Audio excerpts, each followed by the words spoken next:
नमस्कार, मेरा नाम सौरभ शुक्ला और आप देख रहे हैं न्यूज 18। तमिलनाडु की राजनीति में एक बार फिर बड़े बयान और बड़े दावों से गरमा गई है। डीएम के प्रमुख और पूर्व मुख्यमंत्री एम.के. स्टालिन ने एक ऐसा बयान दिया है जिसने सियासी हलकों में हलचल मचा दी है। एम.के. स्टालिन ने दावा किया है कि अब नेता विजय के नेतृत्व वाली टीवी के सरकार 3 महीने भी नहीं टिक पाएगी। उन्होंने मौजूदा सरकार की अस्थिरता पर भी सवाल उठाए और डीएमके को संघर्षशील विपक्षी दल बताया है। चेन्नई में एक कार्यक्रम में पनायूर बाबू डीएमके में शामिल हुए। स्टालिन ने डीएमके कार्यकर्ताओं से एकजुट होकर काम करने का आह्वान किया, क्योंकि अब वे सत्ताधारी नहीं बल्कि विपक्षी पार्टी है। तमिलनाडु में डीएमके प्रमुख और पूर्व मुख्यमंत्री एम.के. स्टालिन ने रविवार को बड़ा दावा करते हुए कहा कि एक्टर विजय के नेतृत्व में टीवीके की सरकार 3 महीने से भी ज्यादा टिकने वाली नहीं है। रविवार को डीएमके के विभिन्न गुटों को एकजुट करने के लिए चेन्नई के अन्ना अरवलम में एक कार्यक्रम आयोजित किया गया।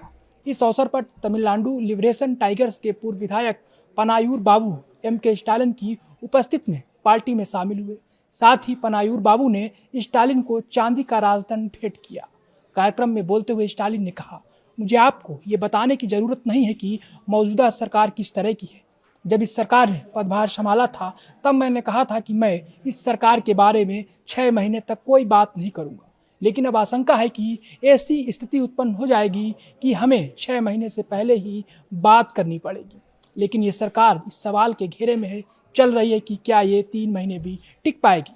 उन्होंने आगे कहा, अगर वे हमेशा एक आंदोलन से दूसरे आंदोलन में जाते रहते हैं तो वे हमेशा किसी न किसी लाभ को ध्यान में रखकर ही जाते हैं। लेकिन अब डीएमके सत्ताधारी पार्टी नहीं है। अगर आप डीएमके की तरफ आए हैं, जो अब विपक्षी पार्टी है, तो आप किसी पद के लिए नहीं आए, आप काम करने आए हैं, इस आंदोलन का समर्थन करने आए हैं और तमिल समुदाय के लिए संघर्ष करने आए। स्टालिन ने कहा कि इसके अलावा हमारे लिए सफलता और असफलता बारी बारी से आती है।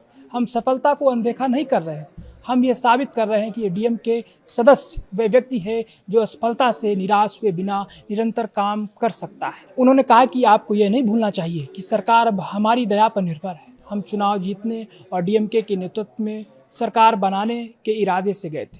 ये सरकार आज हमारे गठबंधन की पार्टियों की दया पर चल रही है। जब हम आए तो उन गठबंधन पार्टियों के नेताओं ने कहा कि वे हमारे गठबंधन पार्टी के नेता को बताने आए हैं। उन्होंने कहा कि आप उनके पास जाइए, ये आपकी मर्जी है। मैंने उन्हें इस आधार पर भेजा था कि तमिलनाडु में राष्ट्रपति शासन नहीं आना चाहिए।